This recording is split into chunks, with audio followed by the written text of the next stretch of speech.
आप सभी को मेरा नमस्कार। आज हम बात करने जा रहे हैं एनडीए एग्जाम के बारे में। NDA, national defence academy. हम में से बहुतों का सपना होता है कि हम भारतीय सेना में जाकर अपने देश की सेवा करें, पर यह कैसे करना है? ये करना है आपको एनडीए एग्जाम के through, national defence academy. National defence academy का जो एग्ज़ाम होता है वो यूपीएससी के द्वारा लिया जाता है। UPSC, union public service commission. मतलब ये एग्ज़ाम यूपीएससी के द्वारा साल में 2 बार लिया जाता है। पहला जो होता है सेशन वो अप्रैल से मई के बीच में होता है, और दूसरा जो पार्ट होगा वो होगा आपका सितंबर से अक्टूबर। मतलब यहाँ पे 2 फेज़ में होता है। आप जिस भी फेज़ में अप्लाई करना चाहें उस फेज़ में आप अप्लाई कर सकते हैं। अब हम ये जानते हैं कि एनडीए का एग्ज़ाम किस लिए होता है और इसके करियर अपॉर्चुनिटी आगे क्या है। एनडीए का एग्ज़ाम क्वालिफाई करने के बाद आप आर्मी में, नेवी या एयरफोर्स में जा सकते हैं। इसके लिए जब आप एग्ज़ाम देने वाले रहेंगे, एप्लीकेशन फॉर्म भरते समय आपको आपका प्रेफरेंस चूज़ करना पड़ता है कि फर्स्ट प्रेफरेंस आप किसको दे रहे हैं, सेकंड प्रेफरेंस आप किसको दे रहे हैं, थर्ड प्रेफरेंस आप किसको दे रहे हैं। तो आपको प्रेफरेंस वाइज सिलेक्शन दिया जाता है। तो चलिए शुरुआत करते हैं हम लोग UPSC NDA, union public service commission, national defence academy. तो चलिए हम बात करें हैं इससे पहले।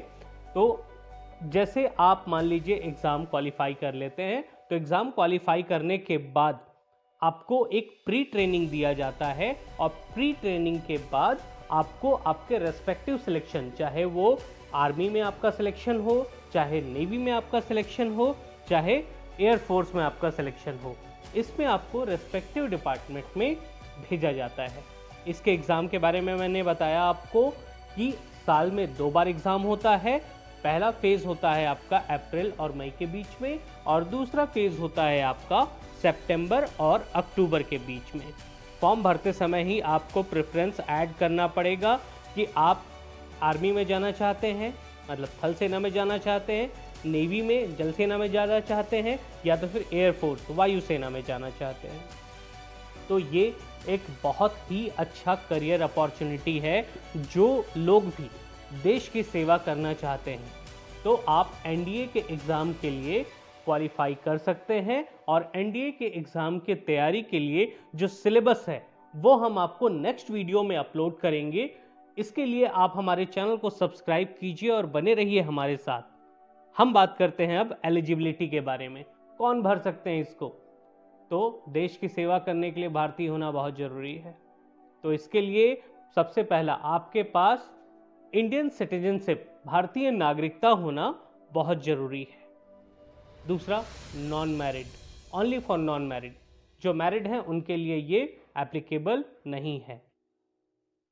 एज क्राइटेरिया अगर हम बात करें तो 16 से 19 साल के बीच के नौजवान इसको भर सकते हैं। ठीक है, अब हम आगे बात करते हैं कि आखिर आपको मिनिमम क्वालिफिकेशन क्या चाहिए इस चीज़ के ज्वाइन करने के लिए। तो मिनिमम क्वालिफिकेशन आपको चाहिए 12th और इक्विवेलेंट, या तो फिर आप 12th पास होने चाहिए या तो फिर 12th के इक्विवेलेंट होना चाहिए। हाँ, इसमें एक चीज़ और आप कर सकते हैं कि आप 12th में पढ़ते हुए इस एप्लीकेशन फॉर्म को भर सकते हैं। तो एप्लीकेशन का जो लिंक है वो आपको डिस्क्रिप्शन बॉक्स में, जो ऑफिशियल वेबसाइट हम इसकी, वो हमने डिस्क्रिप्शन बॉक्स में अपलोड किया हुआ है। आप उसको भी चेक कीजिए, और डिस्क्रिप्शन बॉक्स में इसके अलावा बहुत सारी चीज़ें एडेड हैं, आप उनको भी चेक कीजिए। अगर आपको इनमें से भी कोई भी दिक्कत जाता है तो आप हमसे कमेंट सेक्शन में बात कर सकते हैं। और मैं आपसे एक बार और रिक्वेस्ट करूंगा कि आप हमारे चैनल को सब्सक्राइब कीजिए। तो एक बार रिवीजन कर लेते हैं हम लोग कि आज हमने क्या क्या देखा। NDA, national defence academy. National defence academy UPSC के द्वारा ऑर्गेनाइज किया जाता है। जब आप एप्लीकेशन फॉर्म फिल कर रहे होते हैं तो आपको प्रेफरेंस पूछा जाएगा कि आप किस फील्ड में जाना चाहते हैं। तो आपको पहले ही प्रेफरेंस सेलेक्ट करना पड़ता है।